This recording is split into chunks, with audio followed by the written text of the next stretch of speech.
Ayan na po, prepare na po yung ating lutuing sari-sari part 2. So, ito yung ating na-slice na karne sa mga recalos natin. Ayan. So, tara. Umpisa natin magluto. Ayan guys, ipapainit tayo ng ating kawali. Then, maglalagay tayo ng mantika. Ayan. So, papainit muna natin ito. Alright. Yan, pag mainit yung ating kawali guys, halo natin yung ating sibuyas. Yan. Red onion yung gamit natin guys ngayon.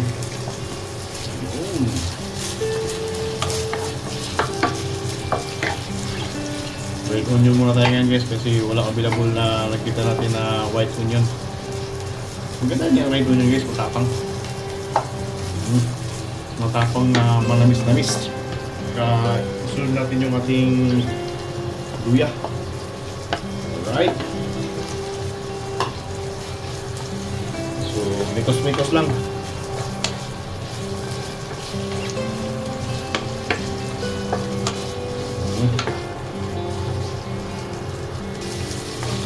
So, ayan.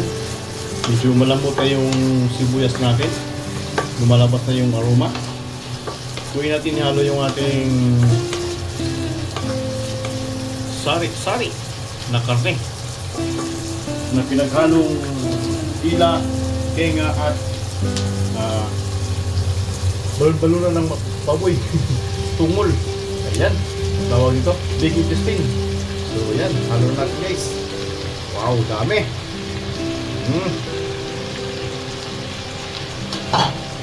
Dami. So, mikos-mikos lang yan. Wala yan ang mikos-mikos na unang katapusan. Wow, saglit na lang ito lutuin guys kasi malambot na yung karne natin.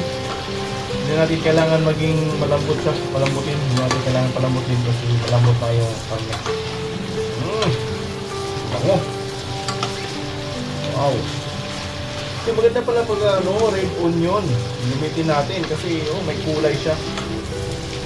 Bango. Bango guys. Sigurado to.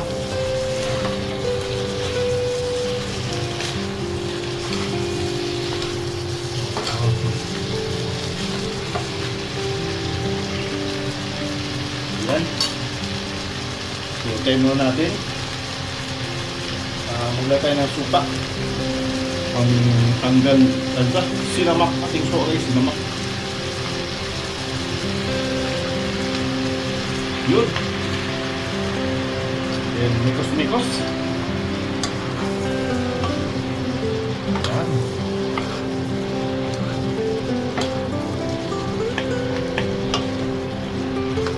Then, colorful yung ating recipe for today guys.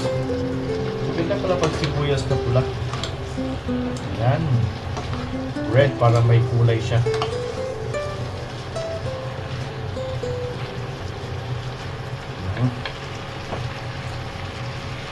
And then, takpan mo natin siya guys. Wow.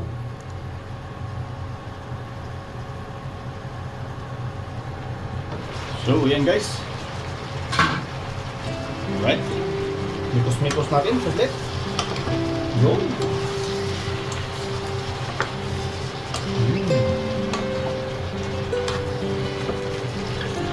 At this point guys, maglalagay tayo ng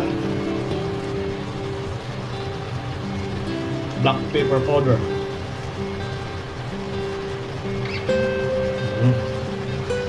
Black pepper powder. Ayan. Ayan. Okay. Then, lagay tayo ng soy sauce.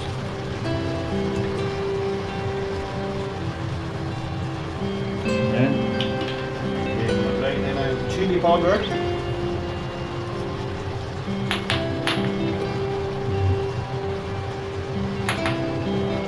Ayaw lumawas.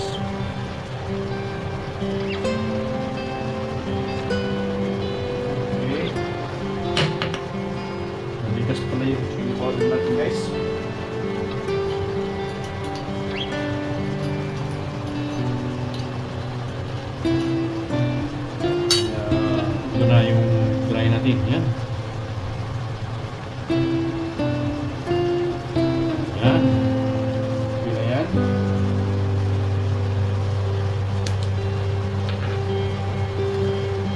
maglalagay na rin tayo ng ating main ingredients. Itong ating oyster sauce, pampalasa. Walang katapusang pampalasa.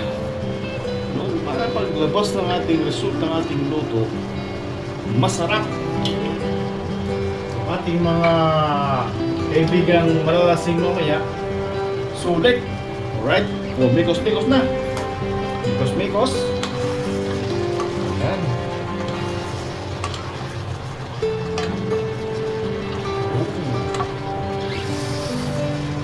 Guys, natatakan mo rin ako.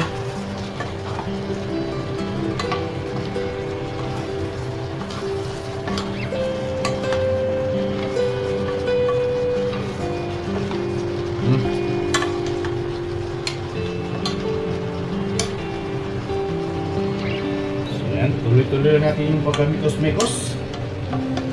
Change lang tayo ng setup ng camera kasi baka masiko natin yung camera.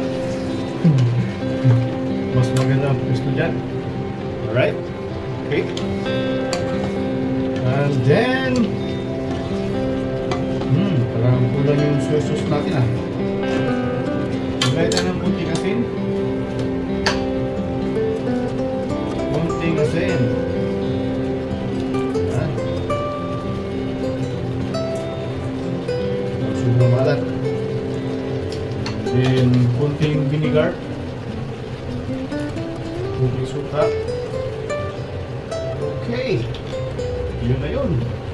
So, mikos-mikos again. Walang kapapusang mikos-mikos na to ah. Para pantay kasi yung ano guys, yung pagkaluto niya. Alright. Yan.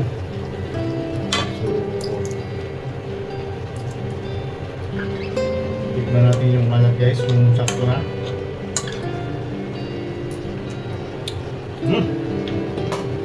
Solve na solve. Tapal mo natin. Ayan.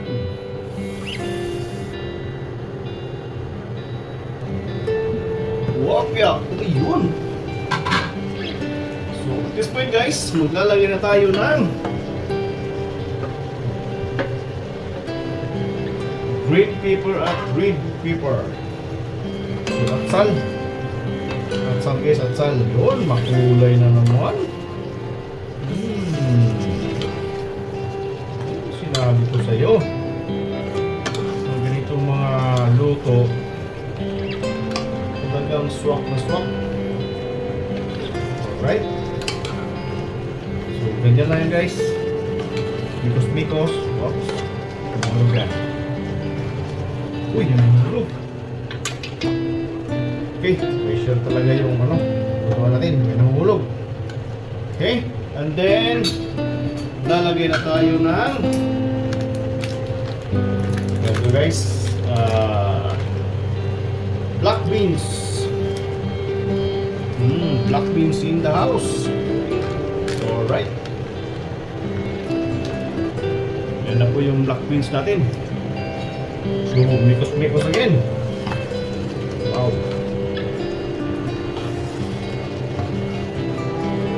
Gusto ko nung ito guys, so perfect na.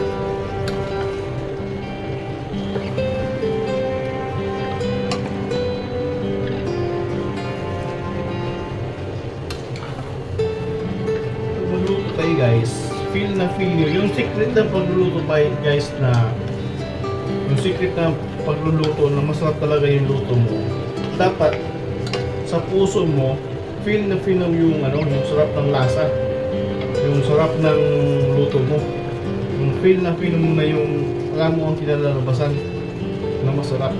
Yun ang secret sa pagluluto. Sa mga hindi marunong magluto dyan, huwag nyo isipin na hindi masarap yung luto nyo. Isipin nyo, masarap ang luto nyo. Para ang kakalabasan ng luto nyo, masarap talaga yan. Yan. Yan o. So, at this point guys, may kalamansi tayo sa kasili. So, yan. Kalamansi yan. Lemon. lemon, at saka sili. Yun. Napaka-colorful na po yung ating recipe natin for today. Napaka-colorful. So, ganyan lang. Sa mga hindi marunong magluto guys, tagayahin nyo ito. Napaka-simple lang. Kunting mikos-mikos, wala na. Hindi na. So, yan lang. Simple na. Very colorful na. Kahit ako, natatakam na eh. Yan, simpleng luto lang yan guys. Sa mga gustong gumaya. Tingnan nyo lang yung luto ko. Napakasimple yan. Okay. So, yan. Saglit lang ito. Luto na. Ito na natin yung asin. Tinga ko, tinga. Ang butong. Gila.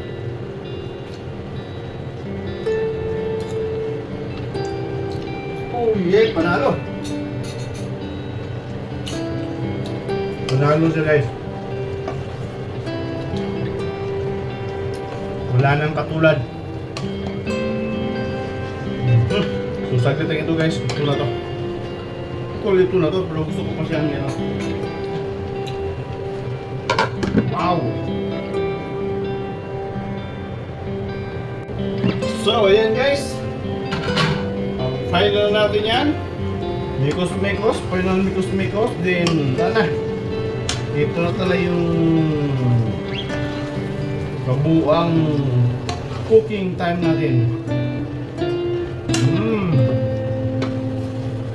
Napakasarap na nito guys.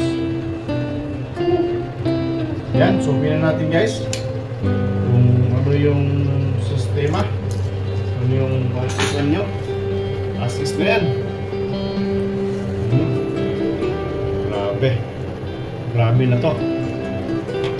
So yan. Yan yung ating sari recipe 2.0 overload. Diba? Ay ganun. Alright, yan na guys. Yung ating sari-sari recipe by JJ Van version. Yun, my favorite of my father. Pulutan namin noon. Ayan. And guys, so thank you so much. Bago pa kayo sa aking channel guys, please do subscribe, like and comments. Thank you so much. Pampulutan na to. Alright.